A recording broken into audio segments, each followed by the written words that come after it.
Hi, I'm Heidi Zuckerman, and this is Art Matters, the Aspen Art Museum's program on art here in the Roaring Fork Valley and around the globe. Today, my guests are Peter Fischli and Guyton, who are at the museum on the occasion of 2 solo exhibitions and a collaborative exhibition and just a massive project here at the museum, which has been a lot of fun. Thanks for being here. Great to be here. Thank you for inviting us to Aspen. So, Wade, you've been here before, and when I talk about how this show came about, I often refer back to when you were here and gave a talk, and I had asked you at the time, somehow the work of Fischli Weiss came up, and I had talked about how I had shown the work before, but I had never met Peter, and you had said, oh, I'm going to see him soon, and I said, oh, great, do you think you could ask him if he would be interested in giving a talk here? So that was sort of, for me, how I think about this project starting, and I don't know if that's your recollection of it. Yeah, definitely. And I think you also mentioned that you would like to do a show also. Absolutely. And with me and also with Fischli Weiss. And Peter and I were sailing. I was trying to learn to sail with Peter. He's teaching me. And I was trying to teach. Yeah, I wasn't a very good student. And I mentioned the show, also, and yeah. I thought maybe we should do it at the same time because we could go hiking, and it's great to be in Aspen, and it'd be fun to. We'd never done a show together before, so that's my memory. That was too. the beginning. Yeah, and I loved that I had said to you, anytime you want to do a show, any gallery, anytime, and then I loved your, very gracious asking, like, well, can it be in the summer, and can Peter's show be at the same time, and for me it was like, oh, and do you want, everything you could ever imagine and dream of, like, of course, yes. So what did you think when the idea first came to you? Well, for me, I think when Wade came up with this idea and told me, for me it was interesting out of different reasons. Mm-hmm. One is that I really like the work of Wade Guyton, and since in Europe I think he was showing a little bit earlier than in America. You had several shows also in Zurich, mm-hmm. An important show a group show when that was at Kunsthalle, 2006. 2006. So in a way, for me it was the interest in the work, mm-hmm. and then I don't know, in one of these art openings or however we met, and then in a way you start a conversation, and you see the conversation has besides that it's nice, it has a quality, and in a way you learn how another artist is thinking, and the mentality, maybe it's more the mentality also, and what is super important also that you immediately start to talk also about other artists, and you see that you like the same artist.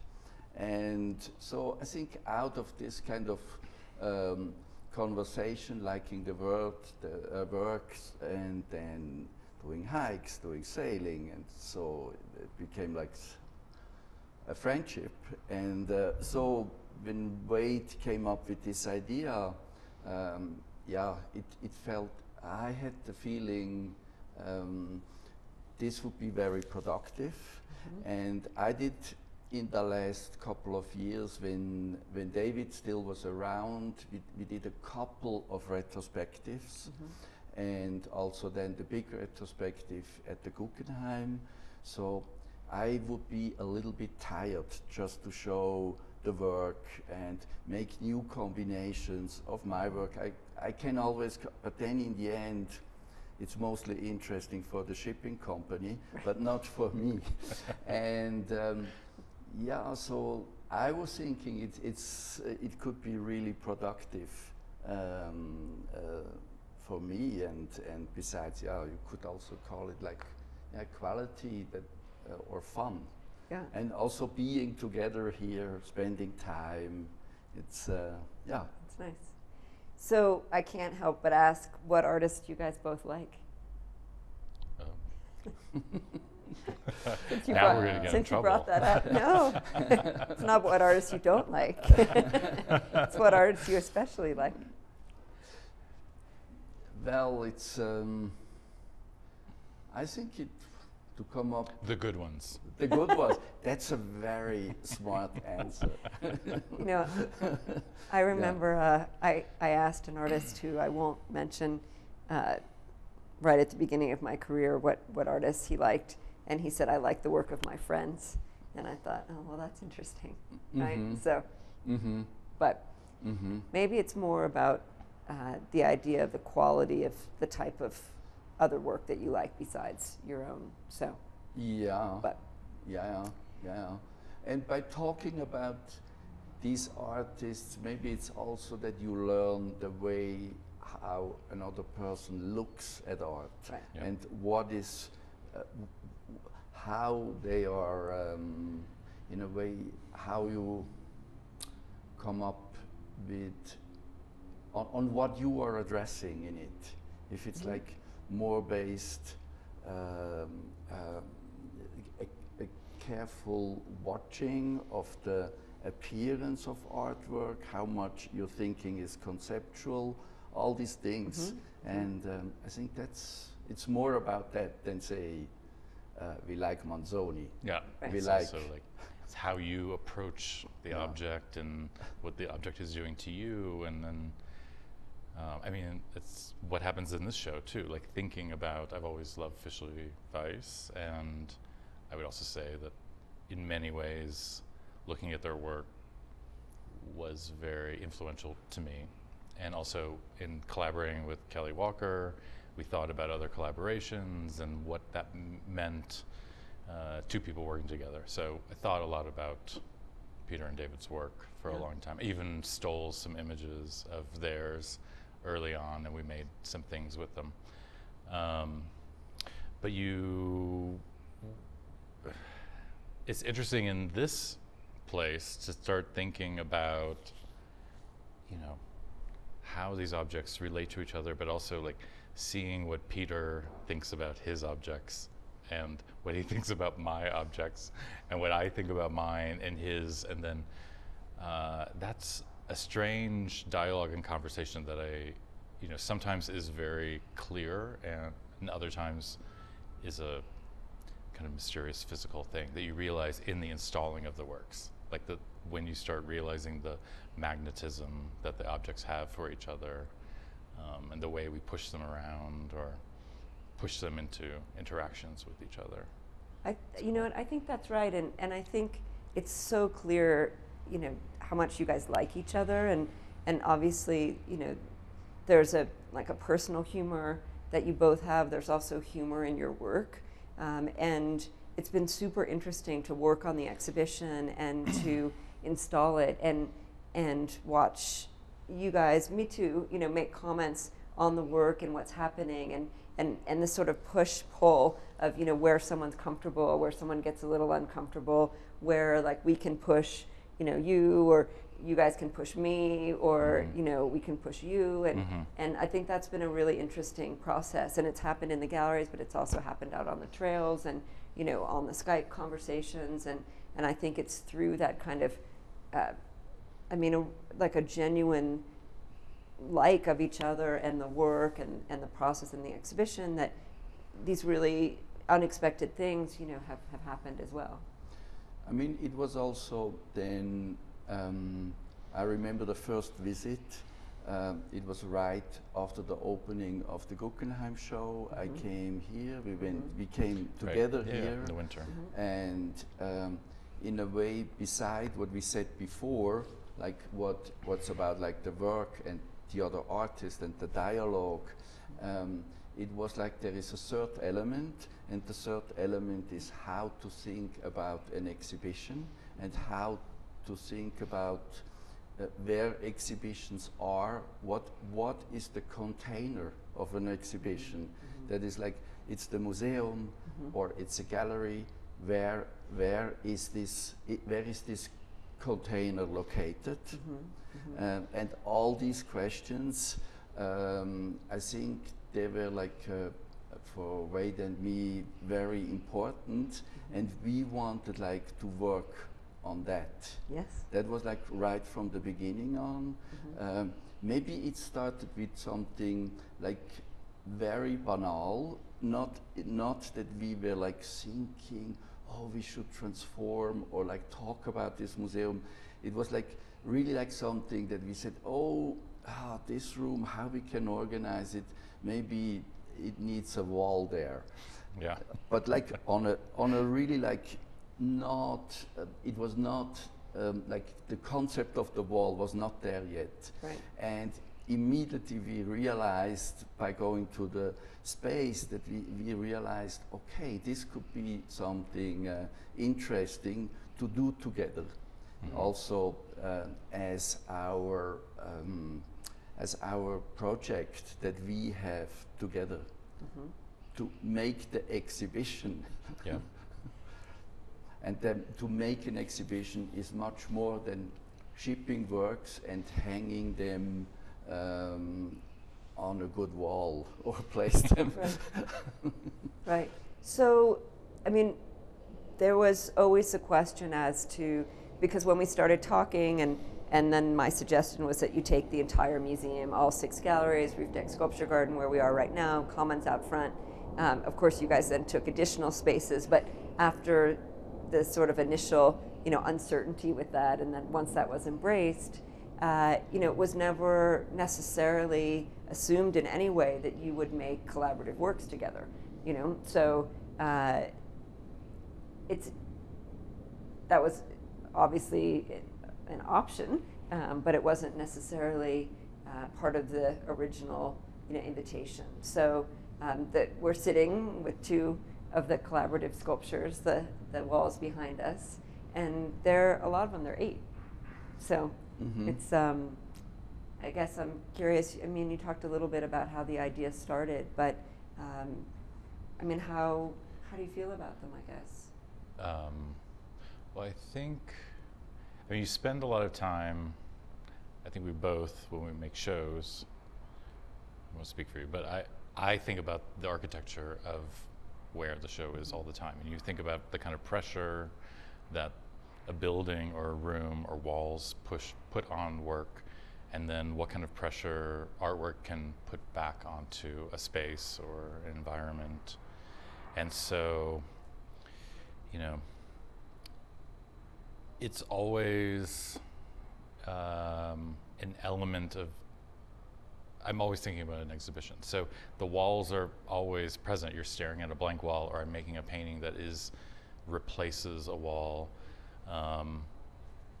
Peter and David made all these, they obviously think about all the elements of like pedestals or like the spaces around objects, how they're held up or how they're like put into focus. So the wall is kind of a funny, obvious, stupid like thing that we all like look at all the time, and we rely on completely for every show. So it was interesting I don't remember exactly the moment either, but where we came up with the idea, but it was like this kind of figuring out how do we use the space that we don't know, or like I don't like that corner or that door, I would have put that door somewhere else, and so let's put a wall here. And you know, artists are always trying to correct architects, and architects are always making problems for artists. So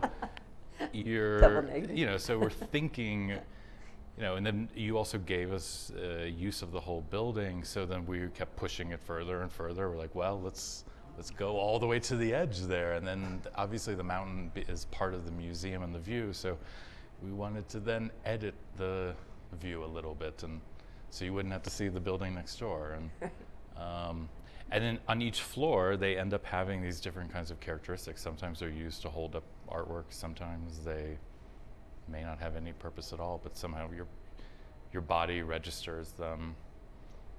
And I'm sure the one on the sidewalk will be complicated for people, but maybe once they walk through the whole building, they kind of understand these moving spaces differently.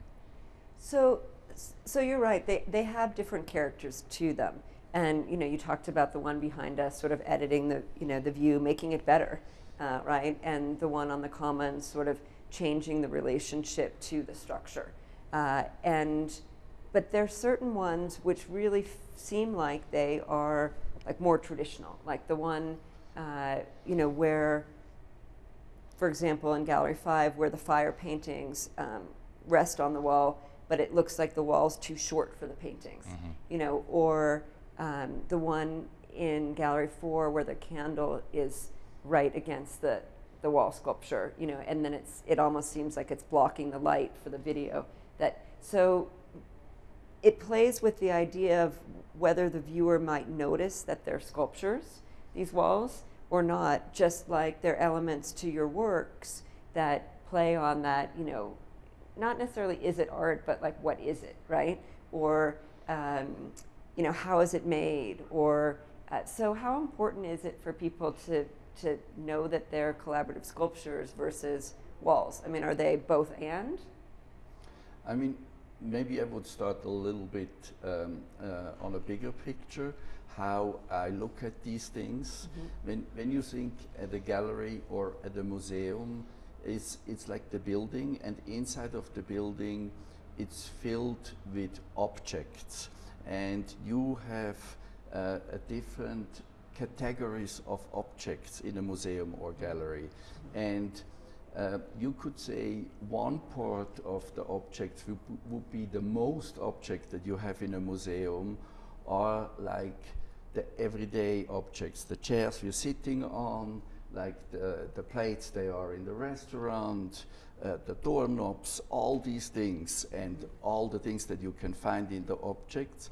And then the second category would be the artworks. So speaking in terms of in a religion language, that would be, one would be the profane and one would be the holy. Right, yes, or sacred and like profane. in the 60s they talked about the high and the low. Right. But however, how you call them, you have these two categories Right. of things. Yeah. And in the end, artworks belong to the to the world of things. Yeah. They are even if they are flat paintings, they are three-dimensional. They come in a crate and all this. So in a way, to go and think on where like the transfer is of these two objects. And David and I did a lot of these polyurethane objects who are like showing what you normally find in the backstage of a gallery, Right. like the tools, Right. the cleaning things, all these things that tomorrow will be gone and hidden. Right. But in a way, it's like without all these things, the museum would not exist. And and I like when these objects have a certain paradoxical quality or a contradiction, and especially with the walls, it's something. When we call them sculpture, or they have like this. Okay, the artists call them sculptures, but in a way, it's like we insist on that, Right. and because of that, we make it visible. And I mean, they are also the other walls, Right. which we are not addressing as artworks. So this is something that for me is like in my work is very important. And then we went even further when you were showing us like the gallery guide. Right. So we thought, okay, this is also something that would be a thing that is on the lower hierarchy, Yep. Turn them into artworks. And yeah, So it's, I mean, I think there's this play, right, where the show can be accessed on these different levels.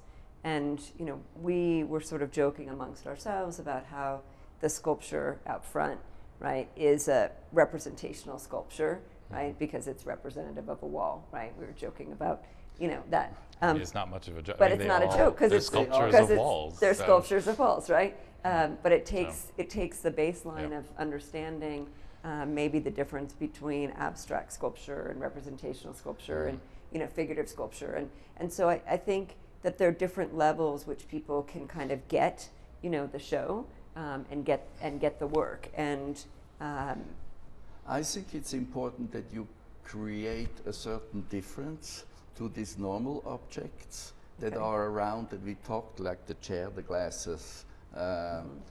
And so one possibility is to transform them in their material, what David and I did often with the polyurethane objects. But with the walls, Wade and I, we were talked like for a while what we gonna do with these walls, and we talked and we were both thinking separately about like how we can do something that the surface is different, or like making them in a different material or whatever. And then I remember, and we changed ideas, and we also made some little prototypes that I have in my studio. And I remember, and Wade was coming to Zurich, and then in the night I was thinking something is wrong about like make them special, because what we are doing is putting them in the wrong place, and the wrong place would be out in the street, because who needs a gallery wall out in the street? So this is maybe the most, this is also why people are irritated, because it don't belongs there. It's not, it don't belongs there, it belongs inside of the house. And this wall that takes a walk goes outside of them, and you could see it like that. And some of them are much more obvious, like the one in the corridor is a total useless wall. And often artworks are defined, I mean, they are the useless objects. You can't really use them for so this idea of things being like where they're not supposed to be, you have a painting that's hanging out here, right? So the two sculptures out here are forming this kind of exterior gallery. There's the concrete landscape, which should be outside, was made out here. But then there's an X painting. So it's kind of a radical decision maybe to hang it out there. Yeah, maybe. So it's hard to know. It also just felt like the walls were coming outside, and it wasn't a huge leap to decide that if I'm hanging paintings on the walls indoors, maybe one should come outdoors too. Yeah, again, I think there is like what is interesting, that they have a certain schizophrenic, or they have a paradox or a contradiction, and we also, because sometimes we really handle them like walls. It's not, and it's not if just like having this, having a strange wall in a strange shape up here that is immediately clear that it's a sculpture. So it needs to be, you need to be unclear in a positive way, you know, to have like the paradox. If it's belonging to the artworks, or if it's belonging to the museum. Yeah. So maybe it's also interesting, when I did the Guggenheim show, it was such a difficult space, and but I started to love it and read it better more and more and more. And there, in the end, it was like the first time where I decided I will build not one wall in it, and not one. I have They're to all take here. it. All the Guggenheim walls like, are here. Yeah, like, so maybe there was just like that, because I had so much discipline that to let yourself go in another. So one of the other things that is, I think, really different in the show, in addition to the collaboration and the working outside, are the stack paintings, which are in Gallery 3. And you want to introduce those in any way? Yeah, well, you know, when you came to the studio that one time, basically there's, what, 61 paintings downstairs. And in the studio there were even more. And in order to, the studio's, it's big, but it's also crowded because there's work and you need a lot of space for the machines and linen and tables. And so paint works pile up, and I become like a hoarder of things, you know, and so, but I started realizing that each day I would come in, the stacks would look different, the walls would look differently, because James and David would have to have rearranged things to find a particular painting that needed to be photographed, or something needed to leave, or David stretched a new painting, and so then the whole landscape was shifting every day, and I had nothing to do with it, and it was amazing. It was making itself. I mean, I was making the paintings, but then the environment was constantly shifting.